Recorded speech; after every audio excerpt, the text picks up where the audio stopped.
ওং নমো ভগবতে বাসুদেবায়। ওং নমো ভগবতে বাসুদেবায়। ওং নমো ভগবতে বাসুদেবায়। হরে কৃষ্ণ। তো সকলকে স্বাগত জানাই আমাদের শ্রীমদ্ ভগবদ গীতা স্টাডি কোর্স। তো আমরা জয় শিল প্রভুপাদ কি, উপস্থিত গৌর ভক্ত মন্ডলী কি, জয় গৌর প্রেমানন্দে হরি বল। তো শুরুতে আমরা একটা গীতা মাহাত্ম্য অধ্যয়ন করি। ভারত অমৃত সর্বস্বং বিষ্ণু ভক্তাদ বিনিসৃতম গীতা গঙ্গোদকম পিত্বা পুনর্জন্ম ন বিদ্যতে। আচ্ছা, কেউ পড়েন হরে কৃষ্ণ।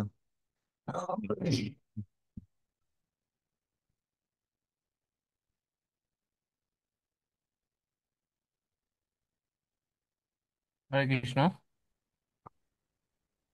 মহাভারতের সারসুধা বিষ্ণুমুখ বিষ্ণুমুখ নির্গত গীতারূপ গঙ্গাবারী পান করলে পুনর্জন্ম হয় না।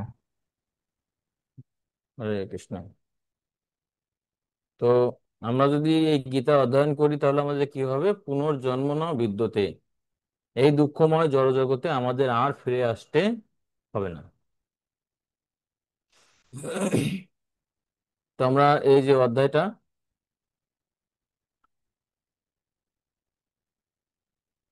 এই অধ্যায়ের যদি আমরা সারাংশ আলোচনা করি, প্রথম ক্লাসে আমরা 1 থেকে 9 পর্যন্ত আলোচনা করছিলাম। সেখানে অষ্টাঙ্গ যোগের অগ্রগতি সম্পর্কে আমরা আলোচনা করেছি। হুম। তো আমরা জানি যে দুই ধরনের অষ্টাঙ্গ যোগী আছে। এক ধরনের অষ্টাঙ্গ যোগী হচ্ছে প্রাথমিক স্তরের, অপর শ্রেণী উচ্চ স্তরে। তো কিভাবে প্রাথমিক স্তর থেকে উচ্চ স্তরে যেতে হয় সেগুলো আমরা সংক্ষেপে আলোচনা করছি, এবং সেখানে ভগবান বলছেন অষ্টাঙ্গ যোগের অগ্রগতির ক্ষেত্রে মন নিয়ন্ত্রণ করা অত্যন্ত গুরুত্বপূর্ণ। তারপরে আমরা আলোচনা করছিলাম 10 থেকে 23 পর্যন্ত। আর এখানে আমরা আলোচনা করছিলাম অষ্টাঙ্গ যোগের অনুশীলনের স্তর এবং সিদ্ধির স্তর। ঠিক আছে? আর আজকে আলোচনা করব অষ্টাঙ্গ যোগের পূর্ণতা, 24 থেকে 32।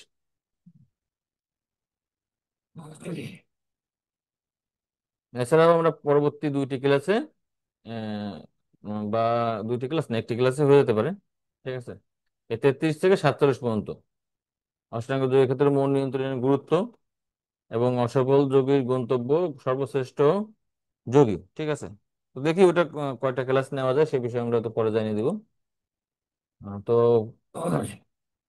শুরুতেই হচ্ছে যে 24 থেকে 32 পর্যন্ত আমরা আলোচনা করবো আজকে। তো 24 নম্বর, এখানে বলছে যে যোগরূঢ় স্তর অর্জনের উপায়। তো আমরা যারা গীতা এতদিন ধরে অধ্যয়ন করতেছি বা এই গীতা স্টাডি কোর্সে আছি, তারা কিন্তু আমরা জানি যে দুই ধরনের সাধক থাকে। হুম, যে কোনো সাধন পন্থায়, সে জ্ঞান যোগী হোক, ধ্যান যোগী হোক, কর্মযোগী হোক, ভক্তি যোগী হোক, যারা নতুন ঈশ্বর আরাধনা করেন তারা হচ্ছে আহ এখানে প্রাথমিক স্তরের ভক্ত বা প্রাথমিক স্তরের যোগী। আর যারা দীর্ঘদিন ধরে আছে তারা উন্নত স্তরের ভক্ত বা যোগী। আর এই যোগরূঢ় বলা হয় কাকে? যে যোগের ক্ষেত্রে যে সমস্ত ব্যক্তি অনেকদিন থেকে যুক্ত রয়েছেন, ঠিক আছে, এবং যোগের যে প্রক্রিয়া রয়েছে সেগুলো স্বতঃস্ফূর্তভাবে তিনি যাজন করতে পারেন। তো সেই স্তর অর্জনের আমরা কিভাবে অর্জন করতে পারি সেটি হচ্ছে এই 24 নম্বর শ্লোকে আমরা দেখব। তো আপনারা আমার সাথে যদি পড়তে পারেন। স্বনিশ্চয়েন যোক্তব্য যোগো অনির্বিণ্ণ চেতসা সংকল্প প্রভাবান কামাম ত্যক্ত্বা সর্বান অশেষতঃ মনসা এব ইন্দ্রিয়গ্রামম বিনিয়ম্য সমন্তত। হ্যাঁ, অনুবাদটি পড়ুন।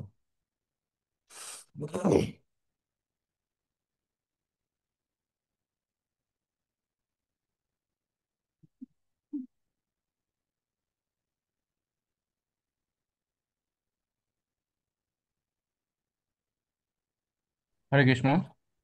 অবিচলিত অধ্যবসায় ও বিশ্বাস সহকারে এই যোগ অনুশীলন করা উচিত। সংকল্পজাত সমস্ত কামনা সম্পূর্ণরূপে ত্যাগ করে মনের দ্বারা ইন্দ্রগুলিকে সমস্ত দিক থেকে নিয়ন্ত্রণ করা কর্তব্য। হরে কৃষ্ণ। এরপর থেকে আমি একটা একটা শ্লোকের অনুবাদ এক একজনের নাম বলবো, তারা বলবেন, ঠিক আছে? কারণ সবাই যদি অংশগ্রহণ করেন তাহলে সেটি কি হয়, মানে সুন্দর হয়, ঠিক আছে? তো চেষ্টা করবেন, আমি নাম বলবো, ঠিক আছে? আপনারা এক একটি শ্লোক পড়বেন, তাহলে বুঝবো যে আপনারা যুক্ত আছেন। হরে কৃষ্ণ। তো এই শ্লোকে এখানে বর্ণনা করা আছে যে স্বনিশ্চয়েন যোক্তব্যম। তো নিশ্চয়ায়ন শব্দের অর্থ কি? অধ্যবসায়। তো আমরা এই ভগবত গীতাতে এখানে সেই অধ্যবসায় বা দৃঢ় সংকল্প সম্পর্কে একটি দৃষ্টান্ত শিল প্রভুপাদ তাৎপর্য প্রদান করছেন। সেই দৃষ্টান্তটা কি? আপনারা দেখবেন যে তাৎপর্যের দ্বিতীয় প্যারাতে সেখানে একটি চড়ুই পাখির দৃষ্টান্ত দেওয়া হচ্ছে। তো চড়ুই পাখি কি করছে? সমুদ্রের তীরে তিনি ডিম পাচ্ছেন। তো সমুদ্রে তার ঢেউ দ্বারা সেই ডিমটাকে ভাসিয়ে নিয়ে গেছেন।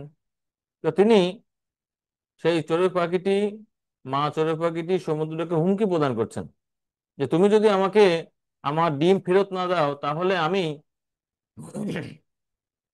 তোমার সমস্ত জল চুষে নেব, শুকিয়ে ফেলবো। তো সমুদ্র চিন্তা করতেছে এইটুকু পাখি আর কি করতে পারে। তো 3 দিন 4 দিন হয়ে গেছে। চড়ুই পাখি কি করছে? দেবাশিস প্রভুর ওখান থেকে সম্ভবত কি বলে, ড্রয়িংটা হচ্ছে ই হয়ে যাচ্ছে, ওটা একটু স্ক্রিনে ই করবেন না? ঠিক আছে, ওকে। তো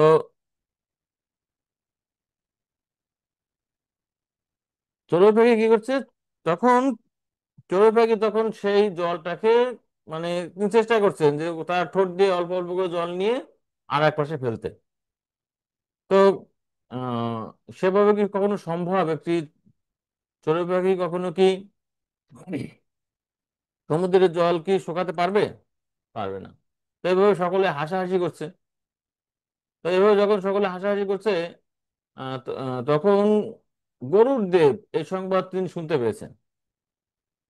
আর গরুদেব যখন এই বিষয়টি শুনছেন তখন তিনি চিন্তা করছেন যে একটি ছোট একটি পাখি, তার সংকল্পের কত শক্তি। তখন তিনি কি করছেন, এসে সমুদ্রকে বলছেন তুমি যদি এই চড়ুই পাখির ডিম ফিরিয়ে না দাও তাহলে চড়ুই পাখির যে কর্মটি সেটি আমি সম্পাদন করব। তার মানে আমি তোমার জল শুকিয়ে ফেলবো। তো এখান থেকে আমরা দেখতে পাচ্ছি যে এখানে যে দেখেন নিশ্চয়ন শব্দটি এখানে বর্ণনা করা হচ্ছে। তো আমরা যদি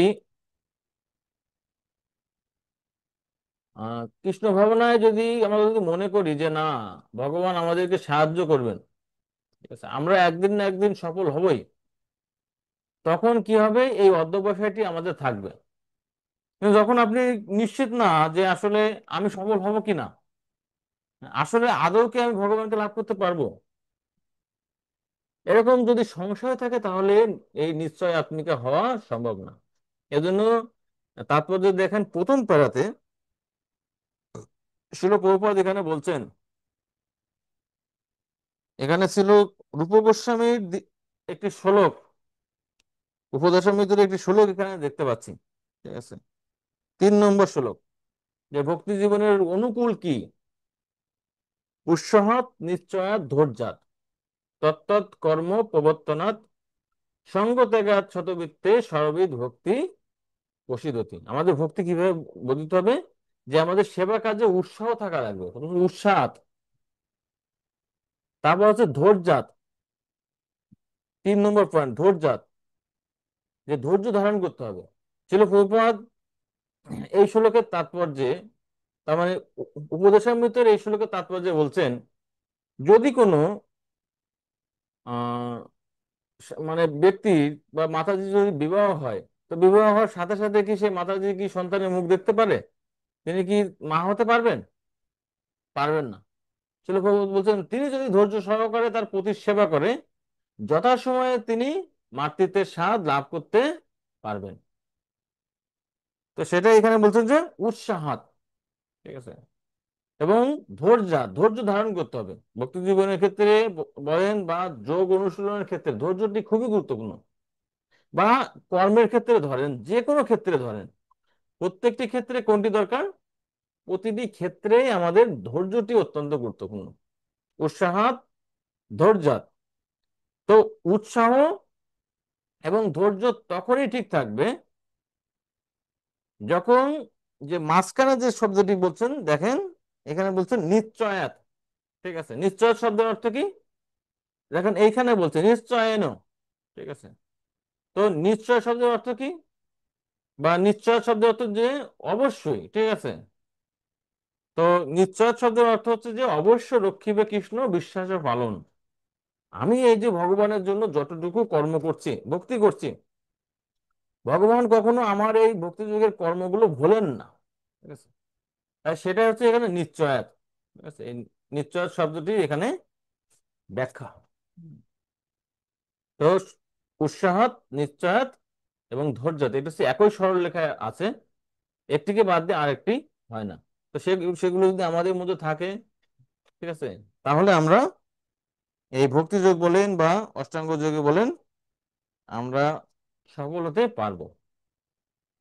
তো এখানে বলছে স্বনিশ্চয়ন যোক্তব্যম, তিনি যোগ সাধনা করবেন অধ্যবসায়ের সহিত। তারপর বলছেন যোগ অনির্বিণ্ণ চেতসা। তো অনির্বিণ্ণ চেতসা মানে কি? অবিচলিত ভাবে, ঠিক আছে, তিনি বিচলিত হবেন না। তো যখন যোগ সাধনা করতে হয় তাকে কিন্তু একা একা থাকতে হয় বনে অথবা পাহাড়ের গুহায় অথবা বরফের মধ্যে, ঠিক আছে। তো এক্ষেত্রে যদি তিনি বিচলিত হয়ে যান যে আমাকে, আমার যে আহার বা খাদ্য সেগুলো যোগান দেবে কে, আমাকে নিরাপত্তাকে প্রদান করবে, তো এই ধরনের লোক কিন্তু যারা বিচলিত হন তারা কিন্তু যোগ সাধনা অগ্রগতি করতে পারেন না। তাই এখানে বলছে, যোগ অনির্বিণ্ণ চেতসা সংকল্প প্রভাবান কামান, কামনা বাসনা থেকে বা সংকল্পজাত যে সমস্ত কামনা বাসনা রয়েছে ত্যক্ত সর্বান অশেষত। তো উন্নত স্তরের যোগী তিনি কি করেন যে যত ধরনের এই যে কাম্য বস্তু রয়েছে, কামনা বাসনা, এর মধ্যে সর্বান অশেষত তিনি সমস্ত কি করেন? সমস্ত ত্যাগ করেন। মনসা ইন্দ্রিয় গ্রামম বিনি অম্ম সমন্তত, ঠিক আছে। তিনি মন, তার মন এবং ইন্দ্রিয় তিনি কি করেন? ইন্দ্রিয় গ্রামম, ইন্দ্রিয় সমূহগুলোকে তিনি সমন্তত, তিনি দমন করেন, ঠিক আছে। আর এভাবে একজন যোগী, ঠিক আছে, তিনি কনিষ্ঠ মানে আহ যোগ যোগরূঢ় বা প্রাথমিক স্তরের ভক্ত থেকে কি হন? এই যোগরূঢ় স্তরের ভক্ত তিনি অর্জন করতে সক্ষম হন।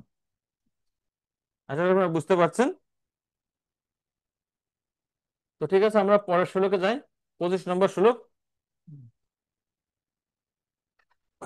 আপনারা আমার সাথে সাথে পড়তে পারেন। শনৈ শনৈ রূপরমেদ বুদ্ধা ধীতি গৃহীতয়া আত্মসংস্থম মনোকিত্বা ন কিঞ্চিৎ অপি চিন্তয়েৎ, ঠিক আছে। অনামিকা মাতাজি পড়েন অনুবাদটা।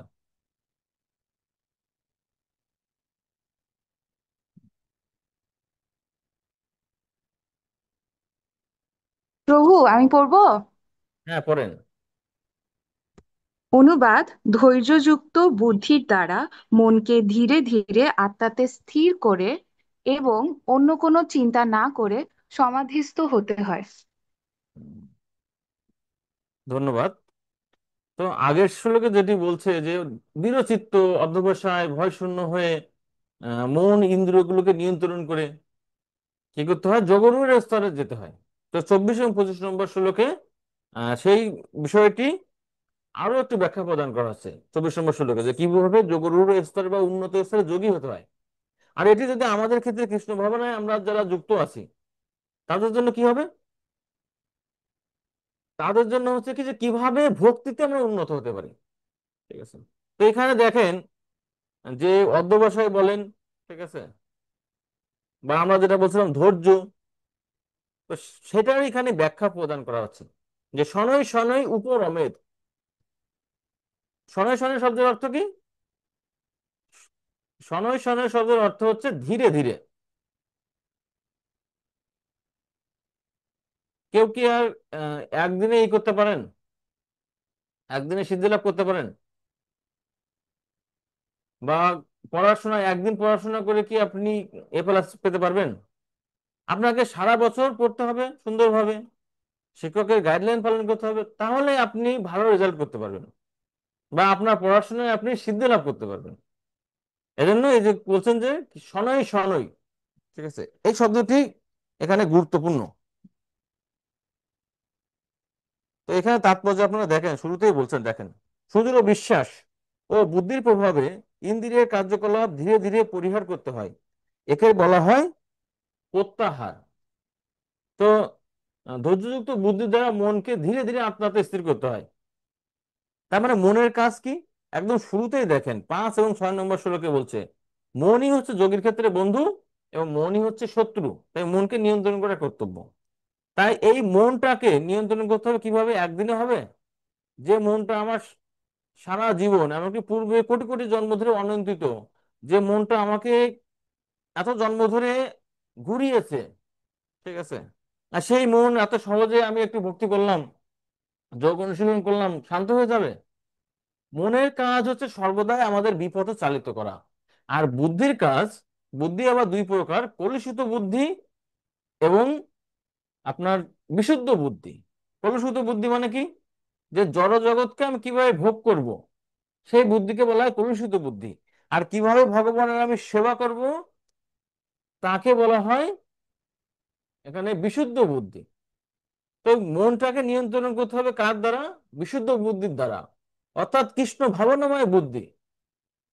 ধীরে ধীরে যখন আমরা করব যে বুদ্ধি ধৃতি গৃহীতয়া, তখন কি হবে, আমার মনটা, এখানে ধৃতি শব্দের অর্থ কি? ধৃতি শব্দের অর্থ হচ্ছে স্থির হওয়া। গৃহীতয়া আত্মসংস্থম মনোকিত্ব ন কিঞ্চিত চিন্তয়ে। তো মন তখন কি হবে? আত্মাতে স্থির হবে। মন তখন সম্পূর্ণরূপে আত্মাতে স্থির হবে এবং ন কিঞ্চিত চিন্তয়ে, তিনি অন্য কোনো বিষয়ে আর চিন্তা করবেন না। তাহলে এখন দেখেন, আমি যদি একটা ছোট একটি উদাহরণ দিই তাহলে আপনারা বিষয়টি খুব সুন্দরভাবে বুঝতে পারবেন। সে বিষয়টি হচ্ছে যে মনে করেন যদি এখানে আপনারা অধিকাংশ হয়তো হরিনাম জপ করেন, 2 মালা হোক 4 মালা হোক, অধিকাংশ এই করেন, গীতা পড়েন। তো দেখেন যখন আমরা হরিনাম জপ করি, তো তখন কি আমাদের মন কি বলে যে আমরা এই করব, জপ করব? বা জব করছেন, আমরা জানি যে মনোযোগ সহকারে প্রতিটি শব্দ শুনতে হয়, মন কি থাকে সব সময়? থাকে না কিন্তু। তো কেউ যদি মানে সেরকম যদি ধৈর্য যদি কারো না থাকে তাহলে কি হবে? ধৈর্য না থাকলে সে চিন্তা করবে না আমার দ্বারা হয়তো শুদ্ধভাবে হরিনাম জপ করা সম্ভব না, ঠিক আছে, সে তখন হচ্ছে ডিমোটিভেটেড হয়ে এই হরিনাম করাই দেখা যাচ্ছে যে তিনি হচ্ছে ত্যাগ করে দিবেন। বোঝা গেছে? তাই ভগবান বলছেন এবং শিল প্রভুপাদ বলছেন যে ধীরে ধীরে এভাবে আমাদেরকে বাহ্যিক বস্তু থেকে ইন্দ্রিয়গুলোকে পৃথক করে নেওয়া উচিত। তো সুদৃঢ় বিশ্বাস, ধ্যান ও ইন্দ্রিয় নিবৃত্তি দ্বারা মনকে সর্বতোভাবে সংযত করে সমাধিস্থ হতে হয়। তখন আর দেহেতে আত্মবুদ্ধি হওয়ার কোনো আশঙ্কা থাকে না। পক্ষান্তরে জড়দেহের অস্তিত্ব থাকার ফলে জড়জগতের সঙ্গে যুক্ত থাকলেও কখনোই ইন্দ্রিয় তৃপ্তির কথা চিন্তা করা উচিত নয়। পরব্রহ্মের প্রীতিবিধান ব্যতীত অন্য কোনো সুখের কথা চিন্তা করা উচিত নয়। সরাসরি ভাবে কৃষ্ণ ভাবনা অনুশীলন করার মাধ্যমে অনায়াসে এই স্থিতি লাভ করা যায়। এখানে যোগ সাধনা করার ক্ষেত্রে যে বিষয়টি বলা হচ্ছে সেটি খুব সহজে কিভাবে লাভ করা যাবে? কৃষ্ণ ভাবনামৃত অনুশীলনের মাধ্যমে। তো মনটাকে আসলে সহজে নিয়ন্ত্রণ করা যায় কিসের মাধ্যমে জানেন? কোনো যৌগিক পন্থায় কিন্তু এই মনটাকে নিয়ন্ত্রণ করা সম্ভব না। তাহলে যে বিশ্বামিত্রকে আমরা জানি, তাই না? বিশ্বামিত্র তিনি এত বছর তপস্যা করছে, কিন্তু তিনি তার মনটাকে নিয়ন্ত্রণ করতে পারছে? তার মনটাকে তিনি নিয়ন্ত্রণ করতে পারেননি। কিন্তু আমাদের ভক্ত হরিদাস খুব সহজেই, তাকে মায়াদেবী প্রলোভন দেখিয়েছেন, তারপরে বেশ্যা প্রলোভন দেখেছেন, তিনি কিন্তু সে সমস্ত প্রলোভনে তাকে কিন্তু কি করতে পারেনি, তার মনটাকে বিচলিত করতে পারেন। তাই মন নিয়ন্ত্রণ একটাই পন্থা, হচ্ছে কৃষ্ণ ভাবনামৃত। এখানে বলা হয় যে একটা পন্থা মানে মন নিয়ন্ত্রণের ক্ষেত্রে কৃষ্ণ ভাবনামৃত হচ্ছে সব থেকে নিরাপদ এবং একক পন্থা।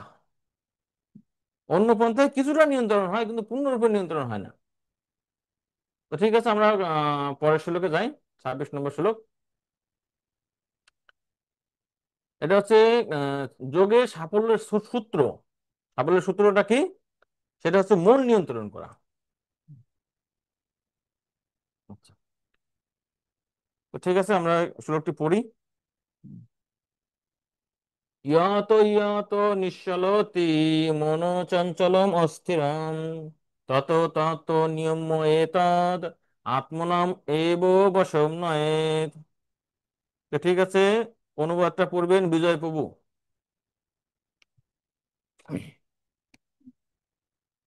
হরে কৃষ্ণ।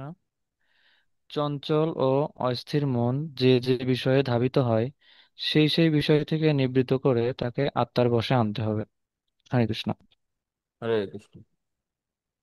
তো আমাদের মন কি সবসময় স্থির থাকে নাকি বিভিন্ন বিষয়ে ধাবিত হয়? কি মনে হয়, আমাদের মন কি স্থির? না। কারণ মনের একটা স্বভাব আছে। এই যে মনটা আছে না, মনটার স্বভাব কি বলেন তো?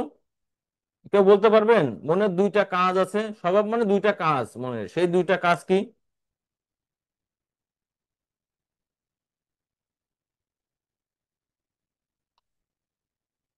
ও সংকল্প আর বিকল্প। বিকল্প।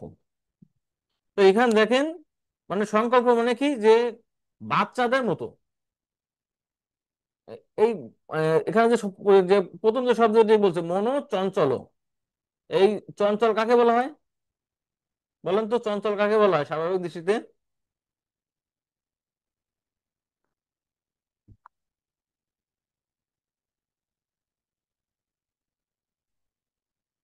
বড়দেরকে চঞ্চল বলা হয় নাকি বাচ্চাদেরকে চঞ্চল বলা হয়? বাচ্চাদের। হ্যাঁ, বাচ্চাদেরকে চঞ্চল বলা হয়। বলো না যে, যে প্রভু আমার এই ছেলেটা এত চঞ্চল প্রভু, একে প্রভু আপনি একটু আশীর্বাদ করেন যেন চঞ্চল না থাকে। তো বাচ্চারা চঞ্চল না হলে আমরা চঞ্চল হব? তো আমরা চাই বাচ্চারা যেন চঞ্চল যেন না হয়। কিন্তু আমি চঞ্চল হই, বাইরে না, আমার মনটাই হচ্ছে সব থেকে বড় চঞ্চল। তো দেখবেন চঞ্চল বালককে সামলানো অনেক কঠিন না? অনেক কঠিন। আর তারপরে দেখবেন যখন এই চঞ্চল বাচ্চা একটা হয়তো খেলনা দেখলো, আপনি তাকে ঠান্ডা করতে পারবেন?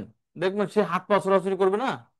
এখানে বলছে যে অস্থিরম, সেই বস্তুটিকে পাওয়ার জন্য তিনি কি হয়, অস্থির হয়ে যান। ঠিক তেমনই আমার মনটা হচ্ছে বাচ্চার মতো চঞ্চল এবং অস্থির। আমার মন যদি নিয়ন্ত্রণ না থাকে, তখন মন যেটা চায় সেইটিকে প্রাপ্ত হওয়ার জন্য আমি আমার সর্বোচ্চ নিয়োগ করি। ঠিক আছে? কিন্তু একজন অষ্টাঙ্গ যোগী অথবা ভক্তি যোগী, তিনি যদি তার যোগে বা ভক্তিতে সাফল্য অর্জন করতে চান, তাকে মনটাকে নিয়ন্ত্রণ করতে হবে। মন নিয়ন্ত্রণ মানে কি? আপনি অষ্টাঙ্গ যোগে সফল। মন নিয়ন্ত্রণ মানে কি? আপনি ভক্তি যোগে সফল। মন নিয়ন্ত্রণ মানে কি? আপনি জাগতিকভাবে যা করছেন, লেখাপড়া করছেন, চাকরি করছেন, যা কিছু করছেন, প্রত্যেকটা জিনিসে আপনি সফল। তাই এখানে বলছে যদি এই সূত্রটা আপনি অ্যাপ্লাই করতে পারেন, এটা আপনি সর্বক্ষেত্রে অ্যাপ্লাই করতে পারবেন। যত যত নিশ্চরতি, ভক্তিযোগের ক্ষেত্রে আপনার কোনটা বাধা কোন দিকে যায়, আপনার পড়াশোনার ক্ষেত্রে কোনটা বাধা কোন দিকে যায়, সেখান থেকে কি বলছে, তত তত নিয়ম এতৎ। ঠিক আছে? সেই সমস্ত জায়গা থেকে কি করতে হবে, এখানে দেখেন নিয়ম্য, নিয়ম্য শব্দের অর্থ কি, যে নিয়ম করে, অভ্যাস করে। হ্যাঁ, মনের কাজ, বাচ্চার কাজ বিভিন্ন দিকে ছুটে বেড়ানো, কিন্তু মা কি তাকে ছেড়ে দিবে? মা তাকে কিন্তু ধরে আনবে। ঠিক তেমনি আপনার মন, এক্ষেত্রে মন হচ্ছে আপনার সন্তানের মতো, চঞ্চল শিশুর মতো, অস্থির শিশুর মতো। তাকে সেই সমস্ত বিষয় থেকে নিয়ম মাফিক সব সময় তাকে সেখান থেকে বিরত রাখবেন। আত্মনি এবং বশম নয়। আর এভাবে তিনি এই মনকে আত্মনি মানে আত্মার বশে আনতে পারেন। এমন না আমরা আজকে 2 মাস জব করতেছি, আজকে একটু গীতা অধ্যয়ন করলাম, আর মন আমার নিয়ন্ত্রণ হয়ে যাবে? না, না, না। মন প্রতিনিয়তই আমাকে এভাবে নিয়ে যাবে, কিন্তু আমার কাজ কি, সে সমস্ত বিষয় থেকে মনটাকে ফিরিয়ে আনা।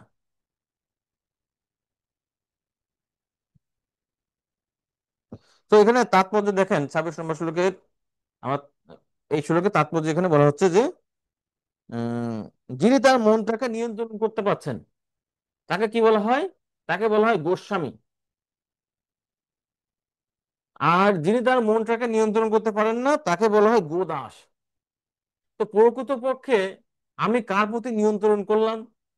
ঠিক আছে, যেমন একজন রাজা, ঠিক আছে, আলেকজান্ডার একজন ভারতীয় সাধুকে বলছে, এই ওই সাধুকে ধরে নিয়ে আসো। তখন সেই সাধু কি করছে? সাধু বলছে, না, না, না, আমার কাছে কেন আসো? আমি কেন যাবো? সাধুর ওই আলেকজান্ডারের দরকার হলে তো আমার কাছে আসো। ঠিক আছে।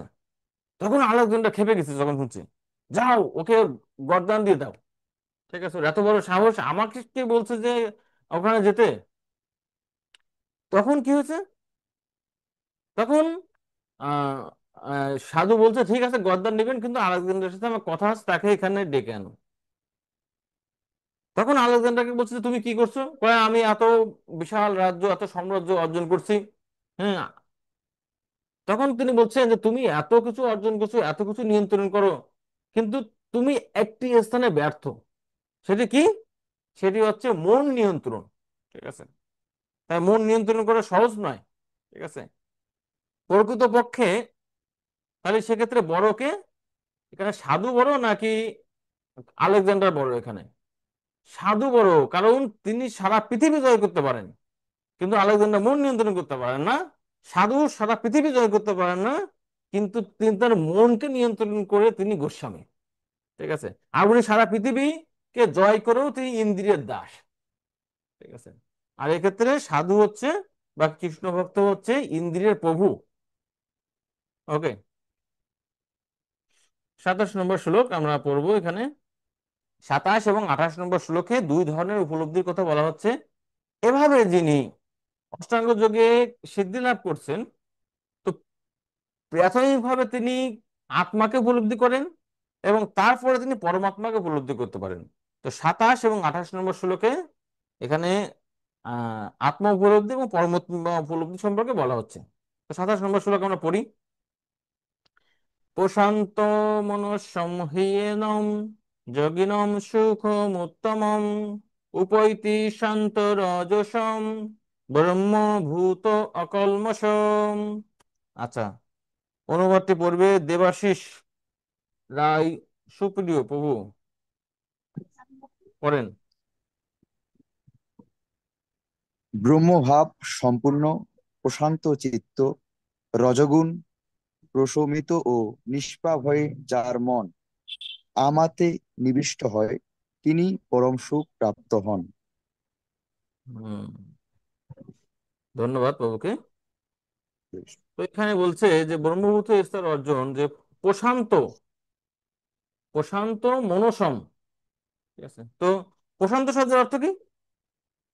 প্রশান্ত শব্দের অর্থ হচ্ছে যে শান্ত। ঠিক আছে। কি এনম যোগিনাম সুখম উত্তমম। তো যখন যোগীর যে মনটি, মন যখন এখানে তার শান্ত হয়েছে, প্রশান্ত চিত্ত, তারপরে এখানে বলছে উপৈতি শান্তম রজসম, তার রজগুণ কি হয়েছে? রজগুণ প্রশমিত হয়েছে। আর এখানে বলছে অকল্মষম, দেখেন 3টি শব্দ রয়েছে। তা যোগী আহ এখানে ব্রহ্মভূত, ব্রহ্মভূত শব্দ কি? ব্রহ্মভূত বলছে তিনি তার মনকে নিয়ন্ত্রণ করতে পারেন। ঠিক আছে, তার মনকে নিয়ন্ত্রণ করে তিনি ব্রহ্মভাব প্রাপ্ত বা তিনি ব্রহ্মকে উপলব্ধি করতে পারেন, আত্মাকে উপলব্ধি করতে পারেন। কয়টি কাজ করতে হবে তাকে? তার জন্য তার জন্য তাকে তিনটি কাজ করতে হবে। প্রথম হচ্ছে প্রশান্ত মনসাম, তার আহ চিত্তটা বা তার মনটা হবে শান্ত। তারপরে বলছে শান্ত রজসম, তমগুণ। ঠিক আছে, এই ভক্তির মাধ্যমে, যোগের মাধ্যমে বা মনটাকে নিয়ন্ত্রণ করার মাধ্যমে, ধ্যানের মাধ্যমে তার রজগুণ তমগুণ কি হবে? দূরীভূত হবে। তদা রজস কাম ভাবা আহ কাম তদা রজস তম ভাবা কাম লোভয় আদর্শ চেত এতই অনাবৃদ্ধিম স্থিত সত্ত্বে প্রসিদ্ধতি। স্থিত সত্ত্ব শব্দের আরেকটি নাম কি? ব্রহ্মভূত স্তরে। যখন আমরা ভক্তি যোগে উন্নত করতে করতে যখন অতি উন্নত স্তরে যাই, তখন আমাদের এই রজগুণ এবং তমগুণ থেকে যে কাম, ঠিক আছে, তখন কাম কাম এবং লোভটাকে প্রশমিত হয়। ঠিক আছে, তাই এই তিনটি কাজ এখানে বলছে: মন নিয়ন্ত্রণ, রজগুণ শান্ত এবং অকল্মষ। তিনি পাপ থেকে মুক্ত, নিষ্পাপ। অকল্মষ মানে কি? নিষ্পাপ। তখন তিনি ব্রহ্মভূত স্তর প্রাপ্ত হন। আর এই ব্রহ্মভূত স্তর প্রাপ্ত হলে কি হয়? সুখম উত্তমম, তিনি ব্রহ্ম সুখ বা আত্মায় সুখ লাভ করেন। ঠিক আছে, তো আমরা দেখি ছিল প্রভুপাদ তাৎপর্য এখানে কি বলছেন। জড় কলুষ থেকে মুক্ত হয়ে ভগবানের অপেক্ষাকৃত সেবায় সর্বতভাবে নিয়োজিত হওয়াকে বলা হয় ব্রহ্মভূত। তো ব্রহ্মভূত মানে কি? তার মধ্যে কোনো জাগতিক বা জড় জাগতিক ক্লেশ বা গুণগুলো থাকে না। ঠিক আছে, তো ছিল প্রভুপাদ এখানে গীতা থেকে একটি রেফারেন্স দিচ্ছেন যে ব্রহ্মভূত স্তরে কে। তো ব্রহ্মভূত স্তর সমান সমান কি বলে? তো ব্রহ্মভূত স্তর মানে হচ্ছে আপনার কৃষ্ণ ভক্তি। ঠিক আছে, ব্রহ্মভূত স্তর মানে ভক্তি। ঠিক আছে, যেমন এই শ্লোকটা যদি আপনি দেখেন, এখানে যে শ্লোকটি আছে, যে ব্রহ্মভূত পোষানাত্মা ন সজতি ন কাঙ্ক্ষতি, যিনি ব্রহ্মভাব প্রাপ্ত হয়েছে তিনি শোক এবং দুঃখ করেন না।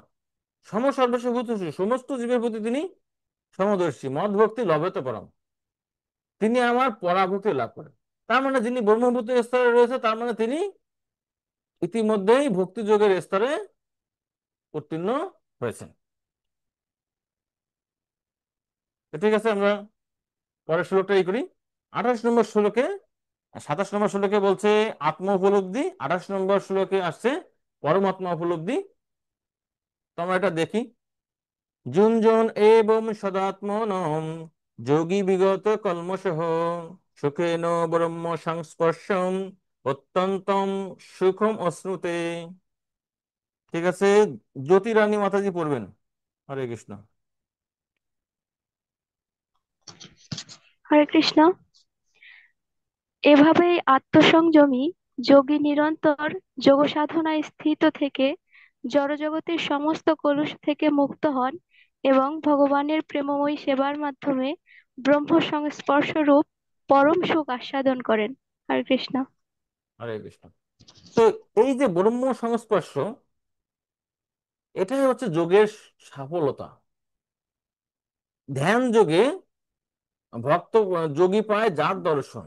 ঠিক আছে, যোগীরা ধ্যান যোগে কার দর্শন পায়? কেউ বলবেন, কেউ বলতে পারেন যে একজন যোগী তার জীবনের উদ্দেশ্যটা কি,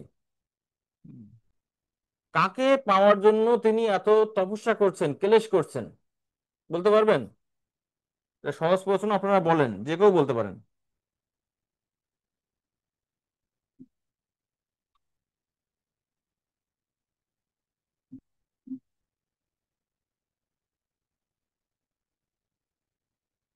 আচ্ছা, তো আপনারা যদি না বলেন আমাকেই বলতে হবে।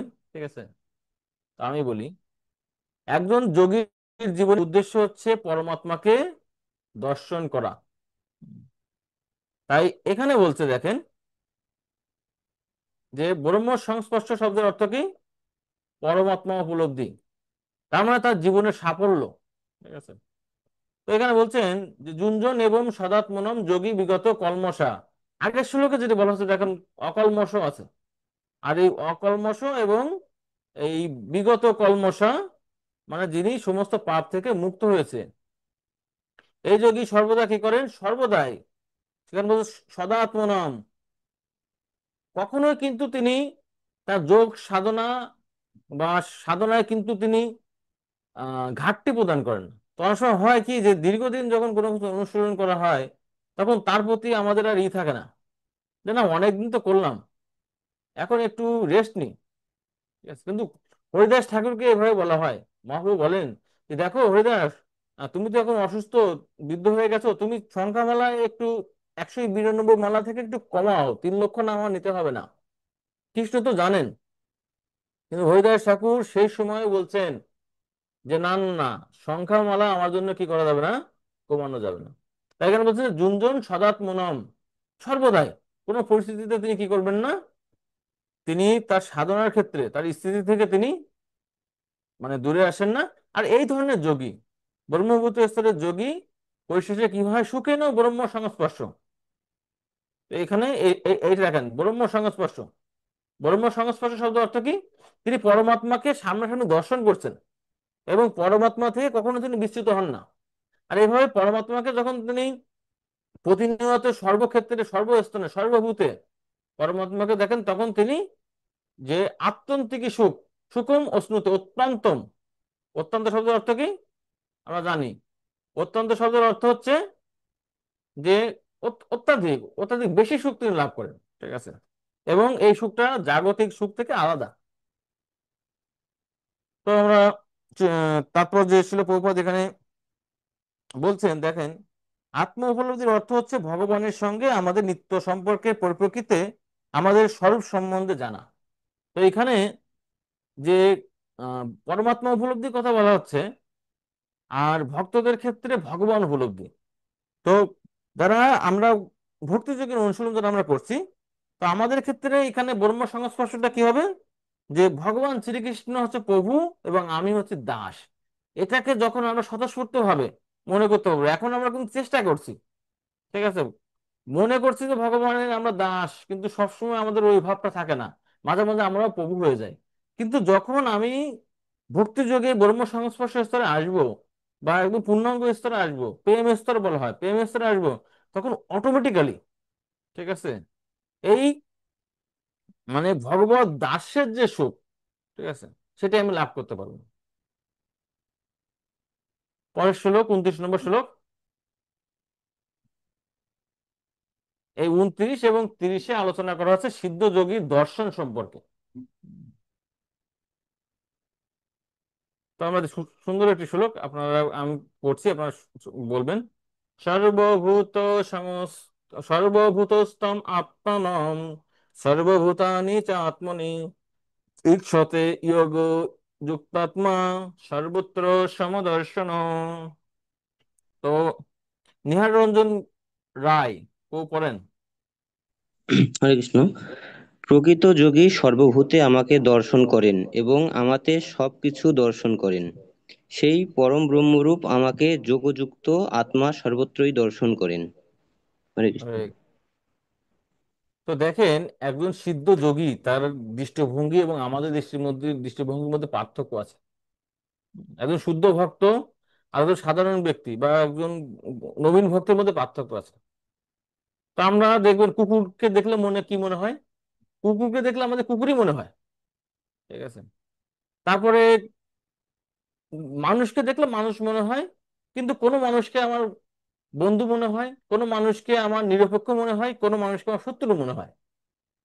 তার মানে আমার দর্শন কি সিদ্ধ যোগীর দর্শন? না। সিদ্ধ যোগী কি দর্শন করেন? তিনি দর্শন করেন সর্বভূতস্থ আত্মনম, যত জীব রয়েছে, সর্বভূত মানে কি সমস্ত জীবে, সর্বভূতস্থম আত্মনম, এখানে আত্মনম বলতেছে ভগবান বা পরমাত্মা। তো আমাদের প্রত্যেকটা জীবের মধ্যে, বস্তুর মধ্যে কে রয়েছে? পরমাত্মা রয়েছে। সিদ্ধ যোগী এই সমস্ত কুকুর বিড়াল সবার মধ্যে কাকে দর্শন করবে? পরমাত্মাকে দর্শন করবে। আবার সর্বভূতানি চ আত্মনি, সমস্ত জীব সমূহকে চ আত্মনি, ভগবান শ্রীকৃষ্ণ বলছে আমার মধ্যে দর্শন করবে। মানে একই সাথে সমস্ত জীব কোথায় আছে? কৃষ্ণের মধ্যে। আবার কৃষ্ণ সমস্ত জীবের মধ্যে রয়েছে। তো এটি কিভাবে সম্ভব? যেমন দেখেন, যখন মা যশোদা কৃষ্ণ যখন মাটি খায়, এই লীলাটি যদি আপনার শ্রবণ করেন দেখবেন, তখন মা যশোদা যখন পরীক্ষা করেন দেখেন যে সমস্ত ব্রহ্মাণ্ড কার মধ্যে রয়েছে, সমস্ত ব্রহ্মাণ্ড এবং সমস্ত জীব, এমনকি মা যশোদা নিজেও ভগবান শ্রীকৃষ্ণের উদরের মধ্যে রয়েছে। তো এখানে হচ্ছে সর্বভূতানি চ আত্মনি, সমস্ত জীব আমার মধ্যে রয়েছে। আবার সর্বভূতস্থ সংস্থ, মানে সমস্ত জীবের মধ্যে আমি আছি। কিভাবে? কারণ তিনি পরমাত্মা রূপে আছে। আমরা জানি আত্মা যখন জড় জগতে আসে তখন ভগবান শ্রীকৃষ্ণের অংশ পরমাত্মা, তিনি সেই আত্মাকে পরিচালনা করার জন্য এই জগতে সবসময় আছেন। তাই সমস্ত জীবের মধ্যেও কে আছে? ভগবান। আবার সমস্ত জীব একই সঙ্গে ভগবানের মধ্যে রয়েছে। আর ঈশ্বতে যোগ যুক্তাত্মা, একজন সিদ্ধ যোগী তিনি কি করবেন? সেটি দর্শন করেন। সর্বত্র সমদর্শন, সকলকেই সর্বত্র তিনি একই রকম দেখেন, কাউকে শত্রু মিত্র মনে করেন না। তো ঠিক আছে, আমরা শিল প্রভুপাদের তাৎপর্য দেখি। 29 নম্বর শ্লোকে বিশাল তাৎপর্য রয়েছে। ঠিক আছে, এখানে বলছে ঈশ্বর সর্বভূতানাম হৃদ্দেশে তিষ্ঠিত অর্জুন। হে অর্জুন, ভগবান শ্রীকৃষ্ণ হৃদয়ে বসবাস করেন, মানে পরমাত্মা রূপে তিনি আমাদের হৃদয়ে রয়েছেন। আচ্ছা, এখানে বলছে যোগী সর্বভূতে সমদৃষ্টি সম্পন্ন, কারণ তিনি দেখেন জীবসমূহ তাদের কর্মফল অনুসারে ভিন্ন ভিন্ন দেহে থাকলেও সর্ব অবস্থায় তারা ভগবানের নিত্য দাস। ঠিক আছে, তো সকলকে আপনি সমানভাবে দেখেন, তাই বলে আপনি বাঘকে নিজের খুব ঘনিষ্ঠ বন্ধু মনে করে আলিঙ্গন করতে যাবেন না।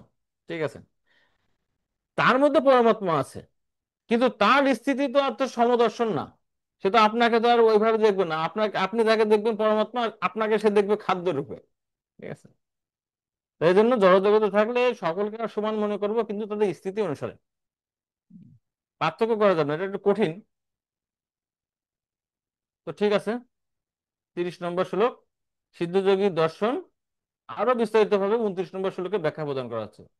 তো আমরা দেখি, ইয়মাম পশ্যতি সর্বত্র সর্বং চ ময়ি পশ্যতি তস্যাহং ন পুনশ্যামি স চ মে ন পুনশ্যতি। তো ঠিক আছে, এটা পড়বেন পীড়িতা সাহা মাতাজি, পড়েন।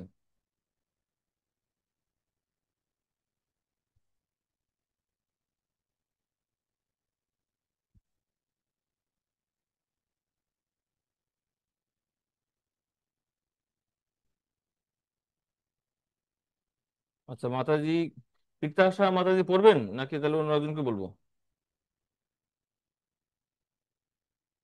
সমস্যা থাকলে থাক, তাহলে প্রদীপ সরকার, তবু অনুবাদটি পড়েন।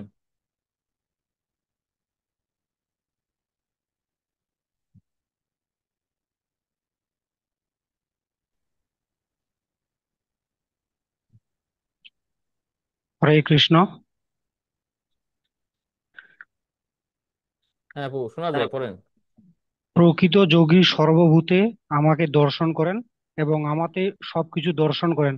সেই পরম ব্রহ্মরূপ আমাকে যোগযুক্ত আত্মা সর্বত্রই দর্শন করেন। হরে কৃষ্ণ। হরে কৃষ্ণ।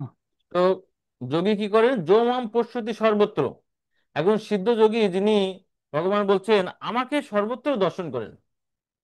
ঠিক আছে? সর্বং চ ময়ি পশ্যতি, এবং সমস্ত কিছুকে আমাকে দর্শন করে এবং আমার মধ্যে সর্বত্র দর্শন, মানে সবকিছু দর্শন করে।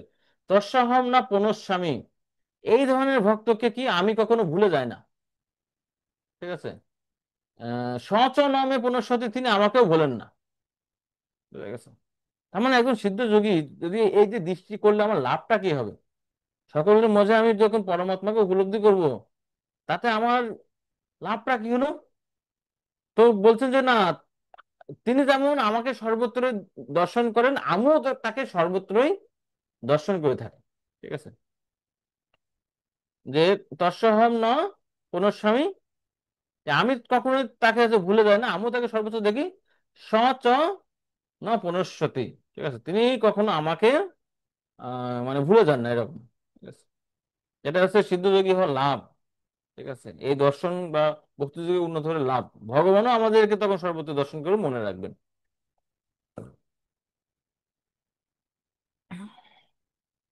তো 30 নম্বর শ্লোকে এখানে তাৎপর্য ছিল প্রভুপাদ বলছেন, কৃষ্ণ ভাবনাময় ভক্ত নিশ্চিতভাবে সর্বত্র ভগবান শ্রীকৃষ্ণকে দর্শন করেন। ঠিক আছে, একটা শ্লোক এখানে বলছেন ব্রহ্মস্বয়ং কথা, যে প্রেমাঞ্জন শ্রিত ভক্তি বিলোচন সন্ত সদৈব হৃদয়েষু বিলোকয়ন্তি। এক ভগবান শ্রীকৃষ্ণ ভক্ত, তাদের যেহেতু চক্ষুটা প্রেম রূপ অঞ্জনের দ্বারা, কাজলের দ্বারা রঞ্জিত, তাই তারা সর্বত্র কাকে দর্শন করতে পারে? কৃষ্ণকে দর্শন করতে পারে। ঠিক আছে? আচ্ছা, 31 নম্বর শ্লোক। তো ওই ধরনের সিদ্ধ যোগীর আমরা দর্শন সম্পর্কে আলোচনা করলাম। 31 এবং 32 নম্বর শ্লোকে আমরা আলোচনা করবো সিদ্ধ যোগীর কার্যকলাপ সম্পর্কে। সর্বভূতাস্তিম ইয়ো মাম ভজতি একত্বম আস্থিতঃ সর্বথা বর্তমানোপি সযোগী ময়ূ বর্ততে। ঠিক আছে, রাধারানী মাতাজি পড়বেন।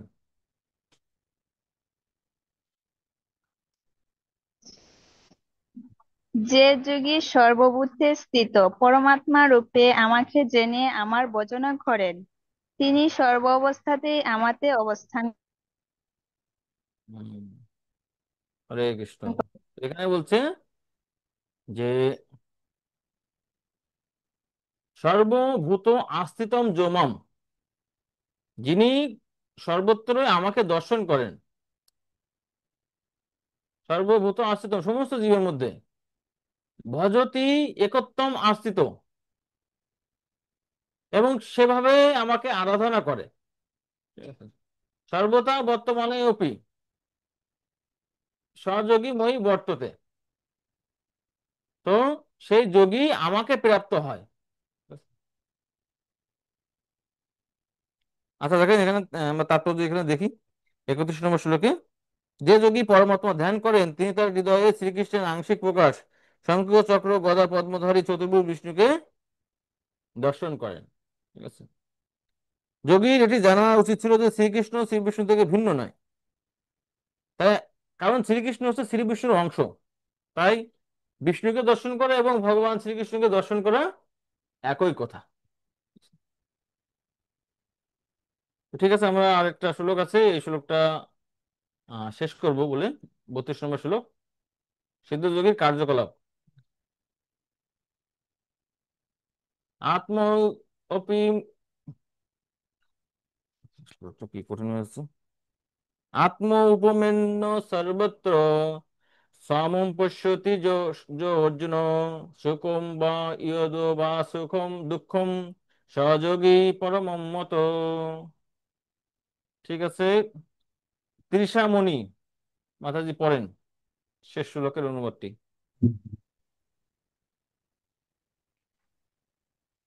হরে কৃষ্ণ প্রভু।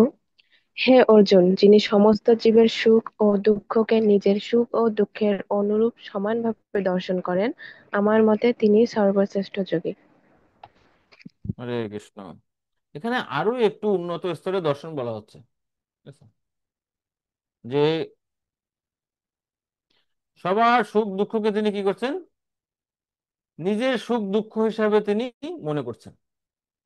সিদ্ধযোগী আত্মনি উপমেন্য, উপমেন্য শব্দ অর্থ কিন্তু তুলনা, মানে আমরা কিন্তু আসলে অপরের দুঃখ কি অনুভব করতে পারি, কিন্তু একজন সাধু একজন ভক্ত তিনি কিন্তু পারেন। বুঝা গেছে? তিনি তিনি কি করেন যে আত্মহীন উপমন্য, তিনি মনে করেন সর্বত্র সমম প্রসাদের জন্য, যে অপরের যে সুখম বা উদ দুঃখম, তিনি নিজের সুখ দুঃখ তিনি মনে করেন। তো এটা একমাত্র কৃষ্ণ ভক্তের দ্বারাই সম্ভব। এখানে বলছেন, দেখেন তাৎপর্য দেখেন, প্রভুপাদ বলছেন যে কৃষ্ণ ভাবনাময় ভক্তই পরম যোগী, নিজের অনুভূতি পরিপ্রেক্ষিতে তিনি সকলের সুখ দুঃখ সম্বন্ধে সচেতন, ভগবানের সঙ্গে তার শাশ্বত সম্পর্কের কথা ভুলে যাওয়ার ফলে জীব ক্লেশ ভোগ করে। তিনি দেখেন যে এই জগতে প্রত্যেকটা জীব তারা দুঃখ ভোগ করতেছে কি কি জন্য। তিনি শুধু দুঃখ অনুভব করেন না, তিনি দুঃখের কারণটিও জানেন। তাই সেটি অনুভব করে তিনি কি করেন, যে মানুষকে ভক্ত বানানোর জন্য তিনি প্রচার করেন। ঠিক আছে, যে তুমি এভাবে কষ্ট পাচ্ছ, আসো কৃষ্ণ আরাধনা করো।